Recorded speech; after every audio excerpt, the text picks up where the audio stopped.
81. பத்துப்பாட்டு நூல்கள் எந்த காலத்தைச் சேர்ந்தவை? ஏ. பக்தி காலம். பி. சங்க காலம். சி. சோழர் காலம். டி. நாயக்கர் காலம். பதில் பி. சங்க காலம். 82. திருக்குறள் எந்த 3 பிரிவுகளை கொண்டது? ஏ. அறம், பொருள், காதல். பி. ஆரம், பொருள், இன்பம். சி. அக, புறம், காப்பியம். டி. இயல், இசை, நாடகம். பதில் பி. அறம், பொருள், இன்பம். 83. பெரும்பாணாற்றுப்படை எந்த தொகையில் உள்ளது? ஏ. எட்டுத்தொகை. பி. பத்துப்பாட்டு. சி. 11 கீழ்க்கணக்கு. டி. ஐம்பெருங்காப்பியம். பதில் பி. பத்துப்பாட்டு. 84. 85. ஆசிரியப்பா மற்றும் வெண்பா எதைச் சார்ந்தவை? ஏ. இலக்கணம். பி. யாப்பு. சி. சொல். டி. பொருள். பதில் பி. யாப்பு. 86. 87. நற்றிணை பாடல்கள் எத்தனை? ஏ.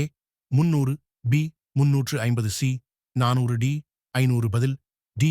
588. பரணர் எந்த இலக்கிய காலத்தைச் சேர்ந்தவர்? ஏ. சங்ககாலம். பி. பக்தி காலம். சி. நாயக்கர் காலம். டி. சோழர் காலம். பதில் ஏ.